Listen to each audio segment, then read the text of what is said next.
À l'issue de leur première mission qui a secoué le monde, le professeur Spoonman et son équipe doivent plonger à nouveau dans le danger.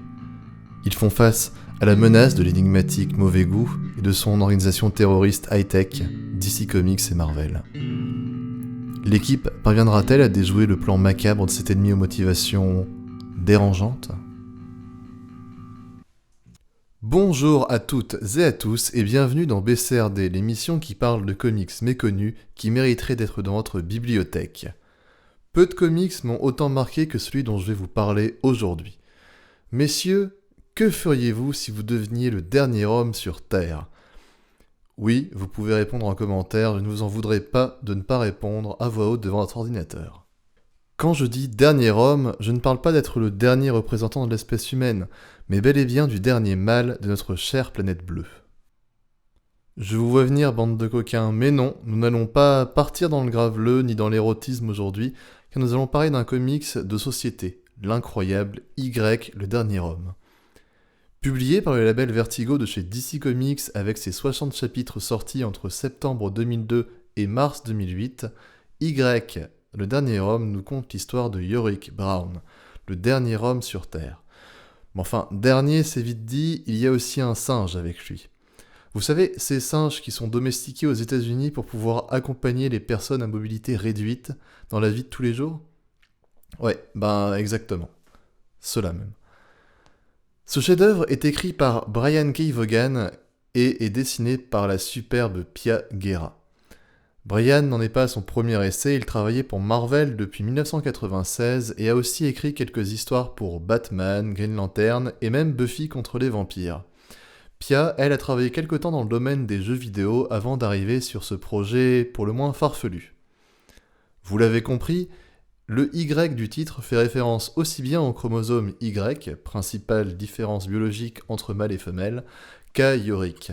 Et si vous êtes amateur de théâtre et de littérature anglaise, le nom de Yorick en tant que personnage principal de l'apocalypse masculin vous aura sans doute fait rire car il est une référence au crâne de Hamlet dans la pièce de Shakespeare qui lui-même s'appelait Yorick.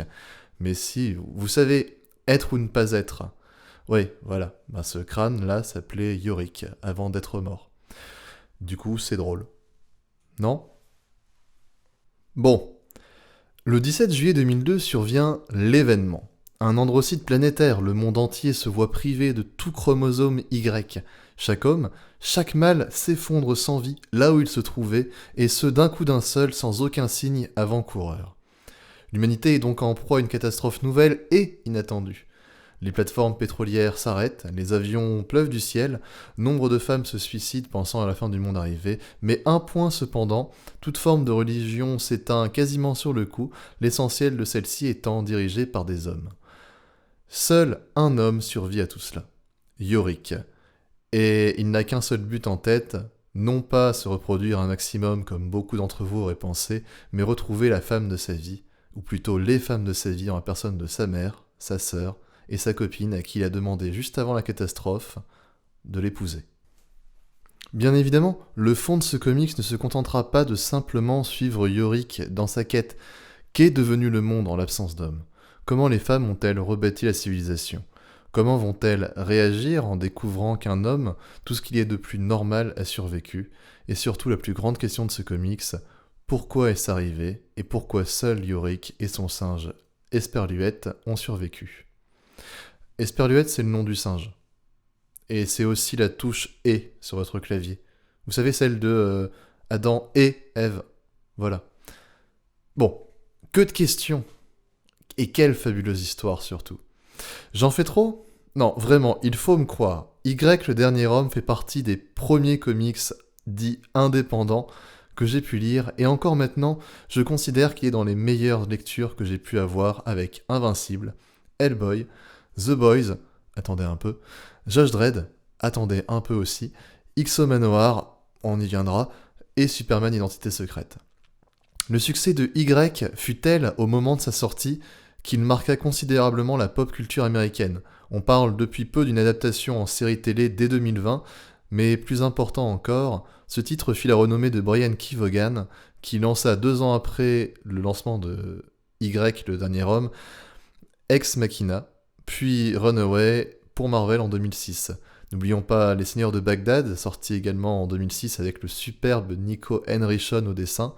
Et en 2012, il revient sur le devant de la scène comics avec l'illustre et l'incroyable Saga, un comics qui ne cesse de remporter les prix tous les ans aux Harvey, Eisner et Hugo Awards. Et encore maintenant d'ailleurs. Mais enfin bref, revenons-en à Y le dernier homme. Ce comics va aborder plusieurs thématiques assez particulières. Pour commencer, la religion, je vous en ai parlé un peu plus tôt, mais aussi la place de l'homme et de la femme dans la société. Donc, on n'est pas sur une balance à 50%. Voilà. Messieurs, désolé pour le spoil. Mais bon, ce comics est très très intéressant, nous fait voir une nouvelle facette finalement de l'humanité. Et d'ailleurs, si ça vous donne envie, il est disponible en VF et j'adorerais pouvoir en parler avec vous. Donc, on arrive malheureusement à la fin de la vidéo. Certes, c'est une vidéo un peu plus courte que les autres, mais voilà, elle m'aura pris pas mal de temps avec le nouveau matériel. Vous avez certainement entendu, ma voix est bien meilleure qu'auparavant. L'intro est différente et l'outro sera le même parce que je les enregistre toujours à la va-vite. Enfin bref, si cette vidéo vous a plu, n'hésitez pas à mettre un petit pouce bleu, un commentaire, ça me fait toujours plaisir. La partager, en parler autour de vous, peut-être, pourquoi pas. Et si ça ne vous a pas plu, d'ailleurs, parlez-en aux gens que vous n'aimez pas, ça me fait plaisir aussi. Et que dire de plus ? Sur ce, c'était Guillaume. N'hésitez pas à me rejoindre sur Facebook ou Instagram, ou même Twitter d'ailleurs. Et sur ce, je vous dis à la prochaine. C'était Guillaume aka Spoonman. Ciao ciao.